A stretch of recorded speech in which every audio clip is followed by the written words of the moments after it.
Yo, what's up guys? This is Kisune101 from PlusEPokerStrategy.com.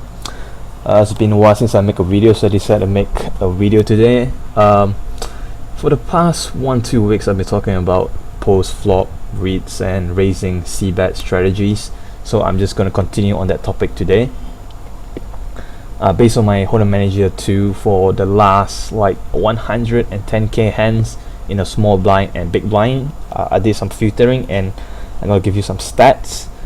On an ace high monotone board, I will c-bet 68% of the time, and on an ace high two-tone board I will c-bet 66.5% of the time. This means, you know, your average opponent is c-betting a lot on an ace high board. Let's say, you know, like 67% is like the average percentage somebody will c-bet on an ace high board.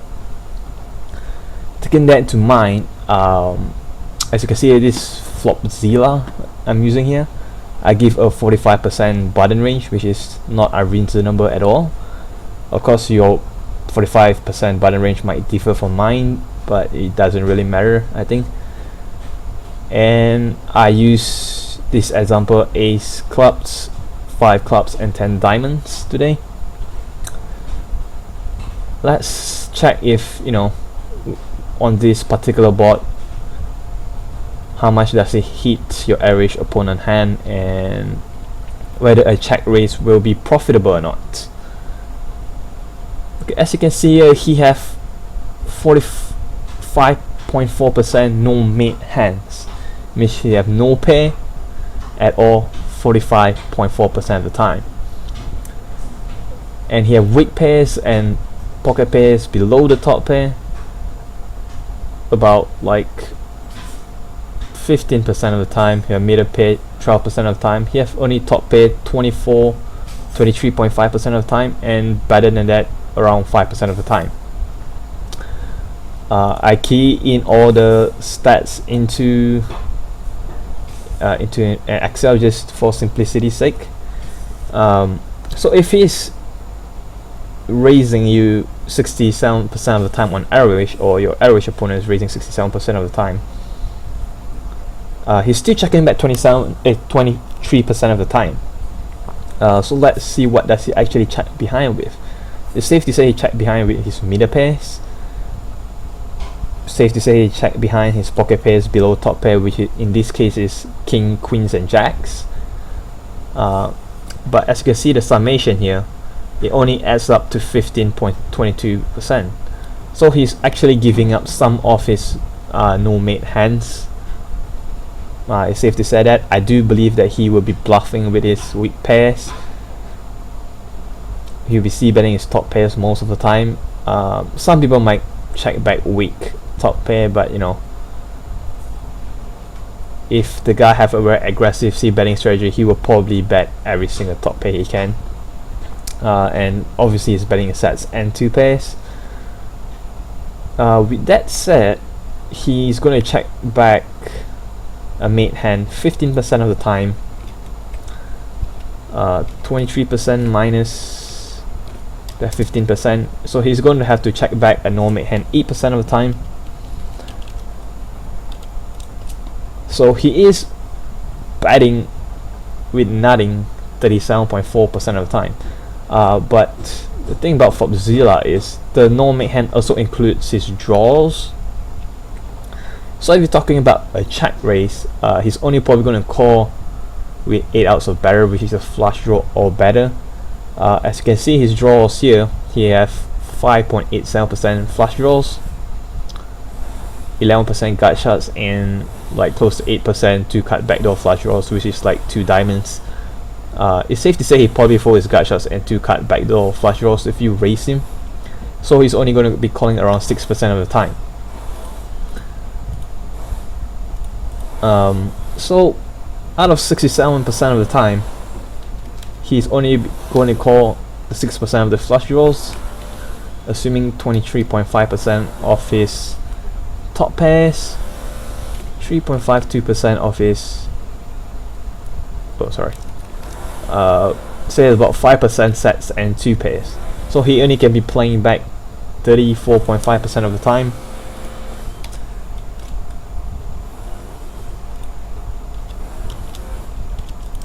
Means you have about 48.5% for equity.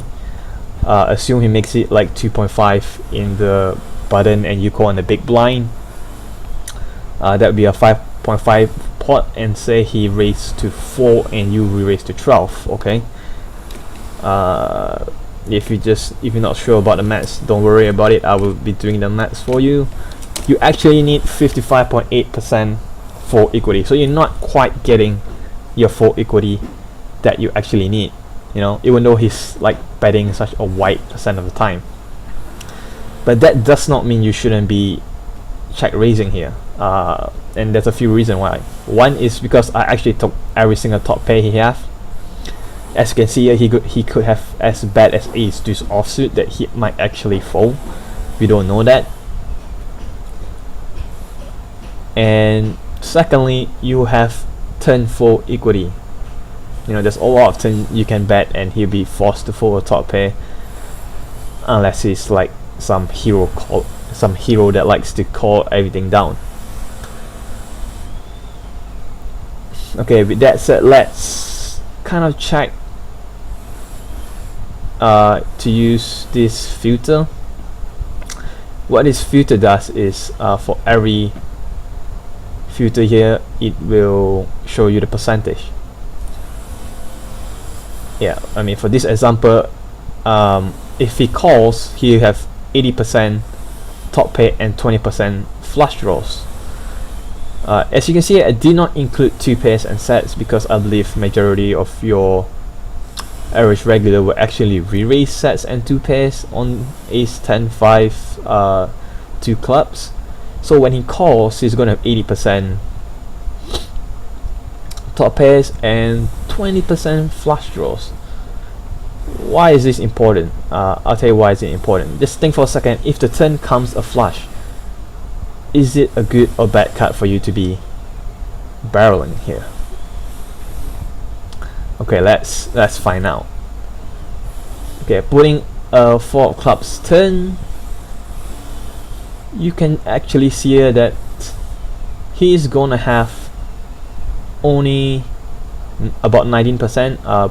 You take the strong flush plus the flush, which is about 19%. Sorry, I don't think you take the strong flush. Oh yeah, you do. It does not overlap. So yeah, so you have about 19% flush, and the rest is two pairs and top pairs.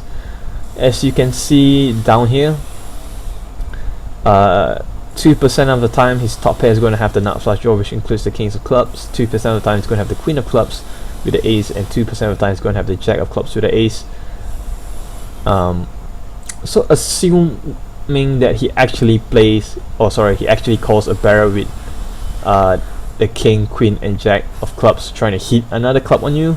Whether your opponent does that or not, you know, I don't really know, but let's just assume he does, and he's going to have a mid hand 19% of the time. Alright, so that will be 19% of the time plus 6%. So he's only going to have 25% hands that he can call you with on the turn, which makes this turn a super profitable bluffing card.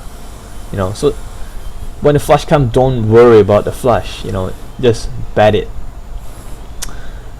But alright, let's say you do bet it, and let's put a filter on it again to eliminate the card that he folds. As you can see here, he's gonna have 75% flush and 25% top pair. So on a blind turn,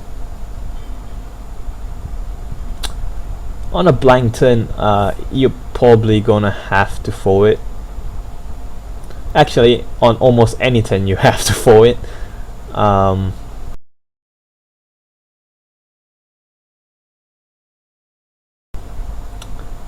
You know, unless you do believe he folds a flush on a pair river. Besides that, you probably have to fold every single river. Even if another club comes out, he's gonna have 30% second nuts. Sorry, 30% nuts and 36.5% second nuts, 20.6% third nuts, and so on. So he's gonna have a lot of nutted hand and almost certainly a flush close to 100% of the time. This is the first scenario I want to discuss with you. Let's go back to the flop and let's make a different assumption now. Let's say that he actually does not call with weak top pairs. And let's define what is weak top pairs. On an ace 10 5 board, we can say that ace king, ace queen, and ace jack are strong top pairs, and anything below the 10 is a weak top pair. So from here we can see that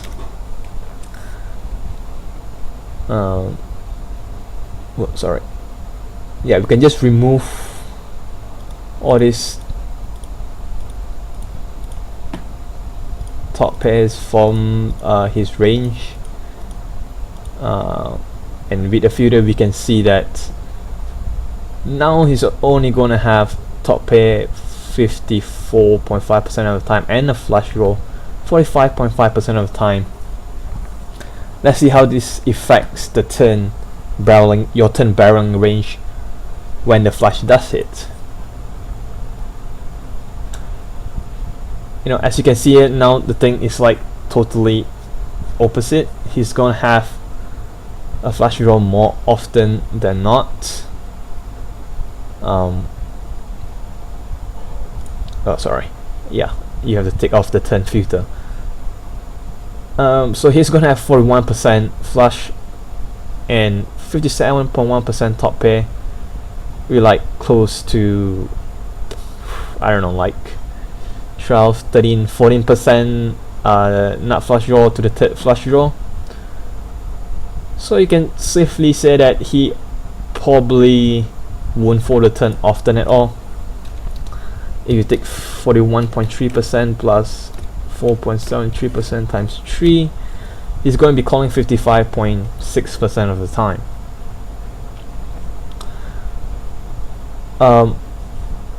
But you know, let's say if you have a blocker, you know, assume you have a blocker like the king of clubs and the queen of diamonds. You know, you check raise the flop with king of clubs and queen of diamonds.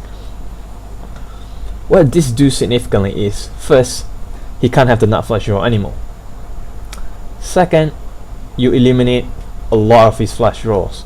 As you can see here, the whole row of king suited, king X of clubs is gone, and he's gonna have more king X than queen X than jack X than 10X on the button.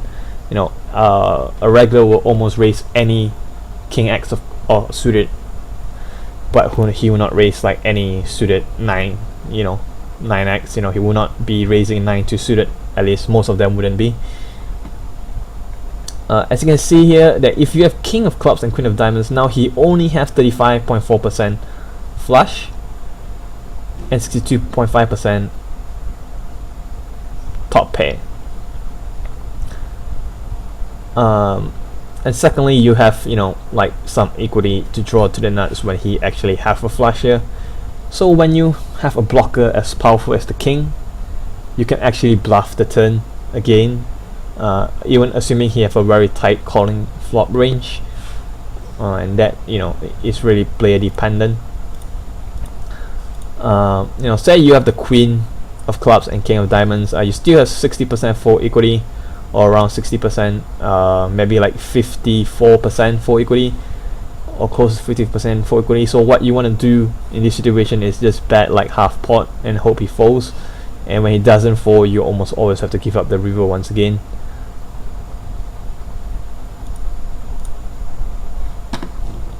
Now let's go back to the flop once again, and we will be checking his ranges and how he hit it on a blind turn that is not Let's put the same assumption that he calls with his top pair, he raises his sets and 2 pairs, and he's going to call with off his flush, and say the turn blanks. Let's put the flop filter on. As you can see on the turn, he's only going to have about 6.8% 2 pairs, which is like close to 7% 2 pairs, which is the real mate hands he can have on the turn, which is basically just ace 9 really, and 10-9 of clubs. That's one combo of it. Yeah, the turn is a little bit tricky because it's harder to know how a regular is going to play on the turn. If you do 2 barrel this turn, you know, is he going to fold a weak flush draw? Is he going to fold top pair? You know, that differs a lot for different opponent. Unlike the flop, it's much more predictable. People are not going to fold a mate hand on the flop. People are going to raise their strong hands, and the chances are they're going to fold all their no mate hands. So let's just take a look at the different opponent tendencies. For the first one, let's say he calls with 100% of his range on the turn. He's just like he just doesn't want to fold the turn. He calls with every single top pair. And then there's even a more complicated question of whether he's going to fold the river or not. I think most people will end up folding the river without ace king or ace queen or 2 pairs. So let's say the river comes another blind. He's only going to have 13.2% 2 pairs and some random 0.69% straight, so say about 14%. And if he folds all his misdraws and all of his other top pairs, it's going to be a super profitable bluff on the river, which means it's a pretty good 3 barrel spot for you. But of course, he does not comply 100% of the time, and he might call with ace king or ace queen, but that is just really like 24 combos. This is 66.7%, right? So there's ace king, ace queen, ace jack, ace 8, ace 7, ace 6, ace 3, ace deuce, which is 8 different aces. Say he calls with ace king and ace queen.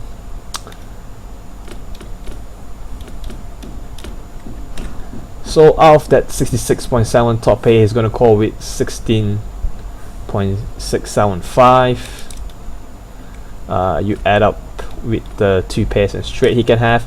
He's only going to call with 30.675% of the time at most. So you still have really strong fold equity here, and if you bet the blank turn, you almost have to shove the blank river. If you're not going to do it, don't bet the blank turn against this particular player. Of course, if this player does not fold ace deuce on this river, you shouldn't even be betting the turn to start with. You probably should just give up on the turn. Say on a flush river, he's only going to have 19.1% flush, and it's going to be a very tough call with his 2 pair too. So on a flush river, it's probably even a better bluff, because he's probably folding most of his top pairs, even ace king and ace queen here. So if you bet that turn, you have to shove that river with just 19.1% flush in his range.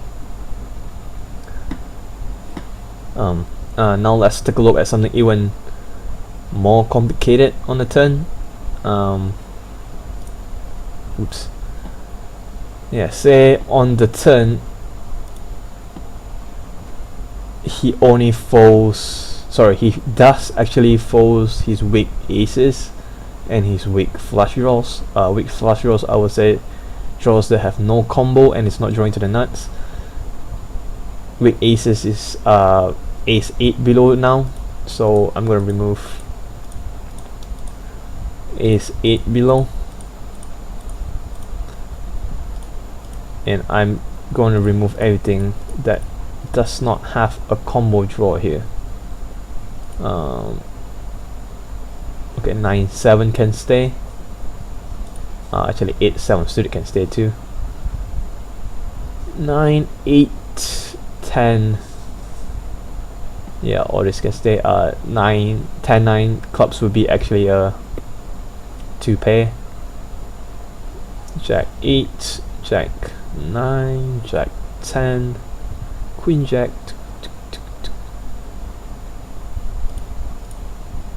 So he actually have a lot of combo draws on the turn, and he have a lot of nut flush draws too.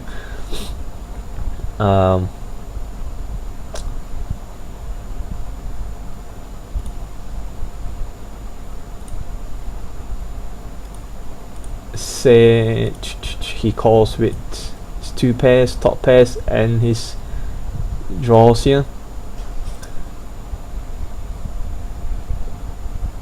That will give you 33.8% flush draws, 53% top pairs, and only 15% 2 pairs on a turn. So he actually still have a lot of top pairs, you know, even if he's calling with ace king, ace queen, and ace jack here. Let's see at different rivers how does this affect our bluffing frequency. Once again, on a blind river, you can see he have 14.7% 2 pairs, 52.9% top pairs. Alright, in this situation you probably have to give up, you know, because he have like what 67%, 68%, yeah, 67 to 68% made hands, which is 2 pairs and top pairs. If he's going to call with ace king, ace queen, ace jack, and for the rest of the aces, I do believe chances are he's going to call down with ace king, ace queen, and ace jack. Of course, if he doesn't, you know, it's always a profitable bluffing spot if he doesn't, but I do think he does, and you just have to give up at this particular spot. Interesting enough, if the flush does hit, it's probably a bluff spot for you, because, you know, assuming he only calls with a flush, of course, and fold his 2 pairs, you gonna get him to fold 67% of the time, so you have to shove that flush river. So as you can see here, why the 2-tone board is so good to be bluffing with, even a dry ace high 2-tone board. You know, like if you compare with you know, I was giving you stats at the beginning of this video. I was talking about on a monotone dry board, people actually raise me or c-bet me 68% of the time, and on most monotone dry board, it's a very bad situation to be re-raising him, because, you know, there's just not enough turn or river combos you can be bluffing at, you know, even though it's going to be much he's going to be much stronger, but it's, you know, it's going to be viewed as, you know, something that doesn't really make sense, that people might actually call you down lighter. What you can do is probably check raise very strong hands on a monotone dry board and see how other players react to you, and from there you can deduce whether it's a good spot to be bluffing. But just in general, or just fundamentally, on a 2-tone board, it's just so much better to be bluffing, because, you know, your opponent's not going to have a strong hand enough to call 3 barrels or even 2 barrels often enough.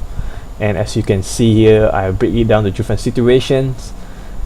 You can see how profitable it is to 2 barrel and 3 barrel, and when you should actually just give it up, against what opponent you should just give it up. I hope you actually learn a lot in this video about check raising. That will be it for today. Hopefully I'll be able to bring you more hand histories and hand examples in the future. This is Kitsune 101 from plusevstrategy.com. please visit the site, comment on the video, and share it with your friends if you like it. Thanks for watching, and goodbye.